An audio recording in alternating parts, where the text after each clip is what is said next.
ఇంటి గుమ్మం దగ్గర ప్రాణం పోయినా ఈ వస్తువులని పెట్టకండి. అలా కాదని మీరు పెట్టుకున్నారనుకోండి, మీ భర్త ప్రాణానికే ప్రమాదం అనమాట. అలానే కాకుండా భర్తకు తీరని నష్టం కలుగుతుంది. అంటే సంపాదన అంతా కూడా హరించిపోతుందని మనకు పండితులు కూడా చెప్పడం జరుగుతుందనమాట. అందుకే గుమ్మం దగ్గర ఈ వస్తువులను మాత్రం అస్సలు పెట్టకూడదు. గుమ్మం లక్ష్మీదేవి రూపము. గుమ్మం దగ్గర కొన్ని వస్తువులను పెట్టడం వల్ల ఏంటంటే మనకు మన ఇంటికి చాలా వరకు కూడా ఇబ్బంది కలుగుతుంది. సంపాదన పెరగదు, ఐశ్వర్యం రాదు. అలానే కాకుండా మన ఇంట్లోకి దేవతలు ప్రవేశించడు. భర్త ఎంత సంపాదించినా కానీ పేదరికంలోనే ఉండిపోతాడు. భర్త సంపాదన అనేది పెరగక ఇబ్బంది పడాల్సిన సిచ్యువేషన్ అనేది వస్తుందని మనకు శాస్త్రాలు వేద పండితులు చెప్పడం జరుగుతుంది. అందుకే ఏంటంటేనండి, ఈ యొక్క వీడియోని పూర్తిగా చూడండి. నచ్చితే లైక్ చేయండి. కొత్తగా చూస్తున్నట్టయితే సబ్స్క్రైబ్ చేసుకోండి. అలానే కాకుండా ఈ వస్తువులని మీ ఇంటి గుమ్మం దగ్గర లేకుండా చూసుకోండి. చాలా మంచిది, మీకు మంచి జరుగుతుంది. అలానే కాకుండా మీ ఇంటి పరంగా కూడా బాగా కలిసి వస్తుంది. దైవానుగ్రహం కలుగుతుంది. మీరు జీవితంలో ఉన్నత స్థాయికి వెళ్ళటానికి కూడా అవకాశం ఉంటుందన్నమాట. మనం ఏం చేస్తామంటే కనుక ఇంట్లో ఉండే వస్తువుల గురించి అయితే చాలా శ్రద్ధ తీసుకుంటూ ఉంటాము. ఆ వస్తువు అక్కడ పెట్టాలి, ఈ వస్తువు ఇక్కడ పెట్టాలి, ఇలా పెడితే ఇంటికి కళ వస్తుంది, అలా పెట్టుకుంటే ఇంటికి షో కలుగుతుంది. ఇలా ఏంటంటే కనుక రకరకాలవన్నీ కూడా మనం చేస్తూ ఉంటాం. కానీ కొన్నిసార్లు మనం ఏం చేస్తామంటే కనుక బయట ఉండే వస్తువుల గురించి, అంటే గుమ్మం బయట ఉండే వస్తువుల గురించి మనం అసలు పట్టించుకోము. వాటి జోలికి కూడా మనం వెళ్ళాం కదా. కాకపోతే ఏంటంటే కనుక అక్కడ కూడా మనం కొంచెం శ్రద్ధ చూయించుకుంటే, కొంచెం శ్రద్ధని పెట్టి మనము అంటే కొన్ని వస్తువులను మార్పులు చేర్పులు చేసుకుంటే మన జీవితం ఏంటంటే కనుక నుండి ప్రశాంతంగా సాగిపోతుంది. అలానే కాకుండా మనకు చక్కటి యోగాలు కలుగుతాయి. భర్త సంపాదన కూడా పెరగడానికి అవకాశం ఉంటుందని చెప్పొచ్చు. అందుకే మీరు ఏంటంటే కనుకనండి గుమ్మం దగ్గర ఎప్పుడు కూడా మనం ఏం చేస్తాం, చేసే పెద్ద తప్పనమాట.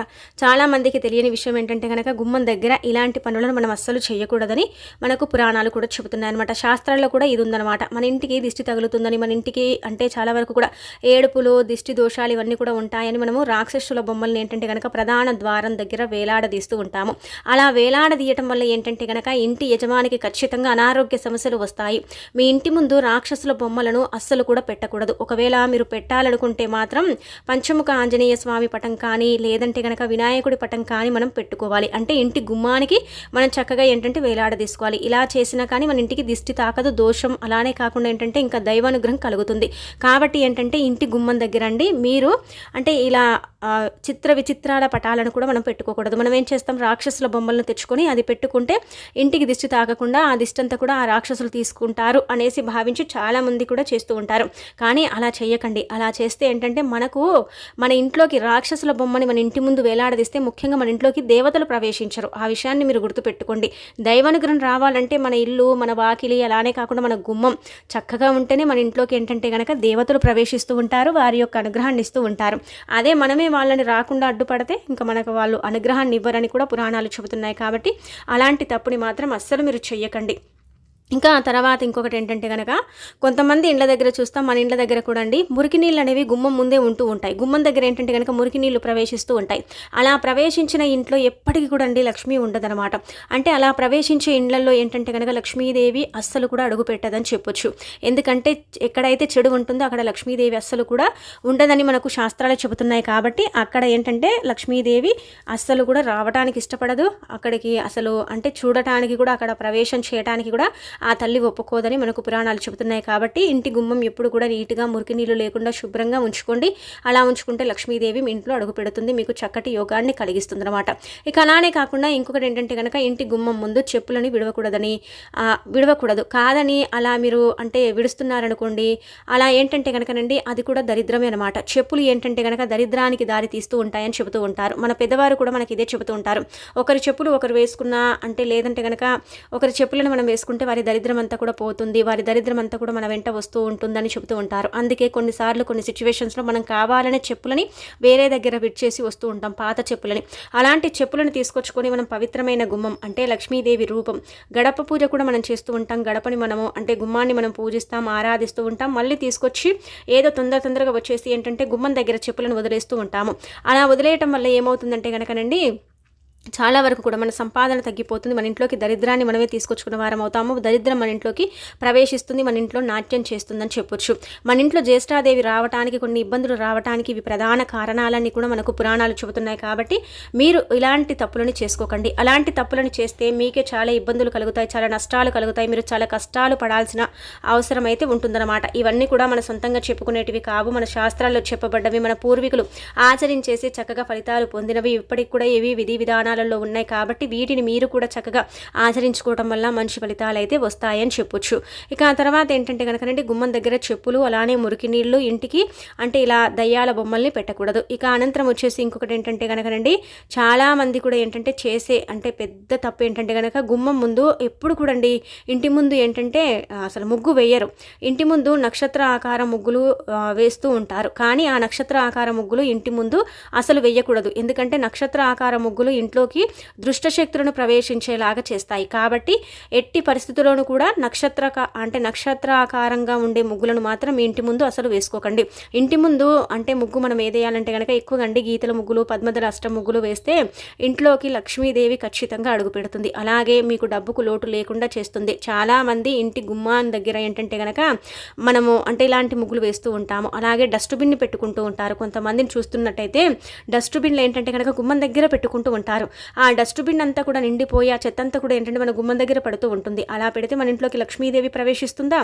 చెత్త అంటే కనుక మురికి, కాబట్టి అలాంటి మురికి ఉన్న చోటికి కూడా అమ్మవారు రారు. డస్ట్బిన్ అంటేనే చెడు వాసన కలిగి ఉంటుంది. అంటే మనకు 4 రోజుల చెత్త 5 రోజుల చెత్త కొంతమంది స్టోర్ చేసి పెడుతూ ఉంటారు. అలా పెట్టడం వల్ల కూడా ఏంటంటే అది అశుభ సూచిక అనమాట. అదంతా కూడా ఏంటంటే కనుక దరిద్రాన్ని తీసుకురావటానికి మెయిన్ కారణం ఏంటంటే కనుక మనం గుమ్మం దగ్గర చేసే పొరపాట్ల వల్ల ఇబ్బందులు కలుగుతూ ఉంటాయి. ఆ ఇబ్బందుల వల్లనే ఏంటంటే మనం చాలా వరకు కూడా ఏంటంటే బాధపడిపోతూ ఉంటామన్నమాట. అందుకే ఈ చిన్న చిన్నవి ఏంటంటే మనం సర్దుకున్నామనుకోండి మన లైఫ్ చక్కగా ముందుకు వెళ్ళడానికి అవకాశం ఉంటుంది. కాబట్టి డస్ట్బిన్ని గుమ్మం దగ్గర పెట్టకండి. గుమ్మానికి కొంచెం దూరంగా పెట్టుకోండి. అలానే కాకుండా ఏంటంటే చెప్పులు గుమ్మం దగ్గర ఇరవకండి, కొంచెం దూరంగా విడవండి. అంటే గుమ్మానికి చెప్పులు తాకకుండా చూడండి. అలానే గుమ్మాన్ని ఎప్పుడు కూడా తొక్కకండి. గుమ్మాన్ని పూజించండి, గుమ్మానికి నమస్కారం చేయండి. అలా చేసుకుంటే చాలా మంచిదన్నమాట. అలా చేసుకోవటం వల్ల అద్భుతాలు జరుగుతాయి. అద్భుతాలను మనం చూడగలుగుతామని చెప్పొచ్చు. గుమ్మానికి ఎన్ని పెయింట్లు ఉన్నా సరేనండి కుంకుమతో చక్కగా ఏంటంటే కనుక పసుపు రాసేసి కుంకుమతో బొట్టు పెట్టి గుమ్మం పైన గీతల ముగ్గు వేయండి. ఇంటికి ఆ కలే వేరుంటుందన్నమాట. ఇలాంటి చిన్న చిన్న నియమాలను మీరు ఆచరించుకున్నట్టయితే మీ లైఫ్ ఇంకా ముందుకు వెళ్ళటానికి అవకాశం అనేది ఉంటుందని చెప్పొచ్చు. మీ గుమ్మానికి దూరంగా ఉండేలాగా చూసుకోవాలి డస్ట్బిన్ను. ఇలా గనక మీరు చేసుకున్నట్టయితే చాలా మంచిది. ఇక ఆ తర్వాత గుమ్మానికి ఎదురుగా చీపురుని పెట్టకూడదు. కానీ అంటే మనము అసలు ఏంటంటేనండి మనం చేయకూడదు ఏంటంటే కనుక ఇంటి ముందు చీపురు ఉంటే లక్ష్మీదేవికి కోపం వస్తుంది. మన హిందూ సాంప్రదాయాల్లో ఏదైనా ఒక పండగ వచ్చినప్పుడు అంటే చాలు మనం గుమ్మానికి మామిడి ఆకులు కడుతూ ఉంటాము. అలానే కాకుండా ఏంటంటే కనుక మామిడి ఆకులండి మన ఇంట్లోకి పాజిటివ్ ఎనర్జీని తీసుకొస్తాయి. అలాగే వచ్చేసి ఏంటంటే మామిడి ఆకులు అంటే గుమ్మానికి కట్టిన తర్వాత అవి ఎండిపోయిన తర్వాత ఏంటంటే కనుక వాటిని ఉంచకూడదు, తీసేసి పడేస్తూ ఉండాలి. అవేంటంటే నెగిటివ్ ఎనర్జీని తీసుకొస్తాయి. ఎండిపోయిన ఆకులు నెగిటివ్ని తీసుకొస్తాయి, మంచిగుండే ఆకులు ఏంటంటే కనుక పాజిటివ్ని తీసుకొస్తాయి. కాబట్టి మామిడి ఆకులు మీరు ఒకవేళ గుమ్మానికి కట్టుకుంటే అవి ఎండిపోగానే అవి రాలిపోతుంటాయి కదా, అప్పుడు తీసేసి పడేయండి, సరిపోతుందన్నమాట. అలానే గుమ్మం ముందు మనం ఎట్టి పరిస్థితుల్లో కూడా ఏంటంటే నల్లటి వస్తువులు లేకుండా చూసుకోవాలి. ఎందుకంటే ఇంటి ముందు నల్లటి వస్తువులు ఉంటే ఇంట్లోకి దరిద్ర దేవత అడుగు పెడుతుంది. అలాగే గుమ్మం ముందు ఎట్టి పరిస్థితుల్లోనూ నల్లటి బకెట్ ఉంచకూడదు. అలానే కాకుండా ఏంటంటే కనుకనండి మెయిన్ డోర్కు ఏంటంటే నలుపు రంగు కూడా వేయకూడదండి. అలా వేసిన మన ఇంట్లోకి దరిద్ర దేవత ప్రవేశిస్తూ ఉంటుందన్నమాట. చాలా వరకు కూడా ఇబ్బందులను అంటే క్రియేట్ చేస్తుందని చెప్పొచ్చు. ఇంటి గుమ్మం దగ్గర ఏంటంటే కనుక మనకు ప్రతికూల శక్తులు ప్రవేశించాలి, కుటుంబం అంతా కూడా సుఖ సంతోషాలతో ఉండాలి, అలాగే అష్ట ఐశ్వర్యాలు కలగాలి, మన తలరాత మారిపోవాలంటే ఒక ఎర్రటి వస్త్రాన్ని తీసుకొని అందులో పట్టిక ముక్కను అక్షంతరాలు వేసి మూట కట్టి ఆ మూటని ఏంటంటే కనుక మన ఇంటి సింహద్వారం దగ్గర తగిలించుకున్నట్టయితే మన కష్టాలు పోతాయి, మన దరిద్రాలు పోతాయి, మనకు ఉండే ఇబ్బందులు పోతాయి, మన బాధలన్నీ కూడా పోయి అష్ట ఐశ్వర్యాలు సిద్ధిస్తాయి. లక్ష్మీదేవి అనుగ్రహం కలిగి మనం చక్కగా ఏంటంటే సుఖ సంతోషాలతో ఉండగలుగుతామన్నమాట. కాబట్టి ఇలాంటి చిన్న చిన్న నియమాలను ఆచరించండి. పట్టిక దిష్టి కోసం కట్టుకుంటూ ఉంటారు, ఇది చాలా మందికి తెలిసే ఉంటుంది కదా. కాబట్టి ఎర్రటి వస్త్రం అండి. ఈ పట్టిక ఏంటంటే కనుక ఒక గడ్డలాగా మనకేంటంటే పూజా స్టోర్స్లో కిరాణం షాప్స్లో దొరుకుతుంది, తెచ్చుకోండి. ఆ గడ్డ పట్టికను తెచ్చుకొని మీరు ఏంటంటే ఎర్రటి వస్త్రం తీసుకొని అందులో పెట్టి దానితో పాటు కొంచెం అక్షంతలు పెట్టాలి. అక్షంతలు అంటే కనుక పసుపు బియ్యం పరమ పవిత్రమైనవి, చాలా శక్తివంతమైనవి అనమాట. అలా పెట్టేసి మూట కట్టి ధూపం చూయించి ఆ తర్వాత గుమ్మానికి వేలాడ తీసుకోండి. చూడండి మీ సుడి ఎలా తిరిగిపోతుంది, మీకు అంటే ఇబ్బందులన్నీ కూడా ఎలా పోతాయి, మీకు ఎంత అంటే మంచి జరుగుతుంది, ఎలాంటి అష్టైశ్వర్యాలు సిద్ధిస్తాయి, మీ ఇంట్లోకి దేవతలు ఎలా ప్రవేశిస్తారనేది మీరే తెలుసుకొని ఆశ్చర్యపోతారనమాట. అంత చక్కగా ఉంటుందండి. కాబట్టి ఈ విధంగా మీరు ప్రయత్నించుకొని ఫలితం పొందండి. ఇలాంటి పొరపాట్లను చేయకండి. అలానే కాకుండా గుర్తుపెట్టుకోండి, మీరు చిత్ర విచిత్రాల పటాలను గుమ్మం దగ్గర వేలాడదీయకూడదు. ఎప్పుడు కూడా అండి మనం ఏంటంటే కనుక దయ్యాల పటాలు అంటే ఇలా మనము అంటే చాలా వరకు కూడా ఇలా ప్లాస్టిక్ దయ్యంది నల్లటిది అంటే రాక్షస పటం అంటే వేలాడదీస్తూ ఉంటాం కదా, అదేంటంటే కనుక జీవితంలో కొన్ని రకాలను క్రియేట్ చేస్తుందన్నమాట. నలుపు ఎప్పుడు కూడా ఏంటంటే జ్యేష్ఠాదేవికి అంకితం చేయబడుతుంది, దరిద్ర దేవతకు నలుపు అంకితం చేయబడుతుంది. అలాంటిది నలుపే మనం తెచ్చుకొని మన ఇంటి సింహద్వారానికి అందరికీ కనిపించేలాగా వేలాడదీస్తూ ఉంటాం. ఇంకా మనం కాబట్టి ఏంటంటే ఆ పొరపాట్లు మీరు చేయకండి. అలాంటి పనులను మాత్రం మీరు చేయకండి. దిష్టి కోసం చేసుకున్నట్టయితే దిష్టి కోసం పంచముఖ ఆంజనేయ స్వామి పటం కానీ లేదంటే కనుక చిన్న వినాయకుడి పటం కానీ తెచ్చిపెట్టుకోండి, ఇంకా చాలా మంచిది. ఇలాంటి చిన్న చిన్న నియమాలను పాటించండి, కానీ అలాంటి పటాలను మాత్రం అసలు పెట్టకండి. అలాగే చీపురిని పెట్టకండి, చెప్పులని దూరంగా వదలండి. దానికి తోడు ఇంకొకటి ఏంటంటే కనుక డస్ట్బిన్స్ని పెట్టకండి, నల్లటి అంటే వస్తువులను కూడా పెట్టకండి. దానికి తోడు ఇంకొకటి ఏంటంటే గుమ్మాన్ని తొక్కటం, దానిపై ఎక్కి నించోవటం, దానిపై తలపెట్టి పడుకోవటం ఇలాంటివి చేయకూడదు. గుమ్మం లక్ష్మీదేవి రూపం కాబట్టి హిందూ సాంప్రదాయాల్లో గుమ్మానికి ప్రత్యేకత ఇవ్వబడుతుంది. కాబట్టి గుమ్మాన్ని పూజించడం వల్ల అష్టైశ్వర్యాలు కలిగి లక్ష్మీదేవి మన ఇంట్లోకి సంపాదన ఇస్తూ ఉంటుంది, సంపాదన పెంచుతూ ఉంటుందని పురాణాలు చెబుతున్నాయి. కాబట్టి ఈ విధి విధానాలను ఆచరించుకొని చక్కగా ఫలితం పొందండి. మీ జీవితంలో ఉండే కొన్ని రకాల సమస్యల్ని పోగొట్టుకోండి. మీ భర్త సంపాదన పెరిగేలాగా మీరు చూసుకోండి.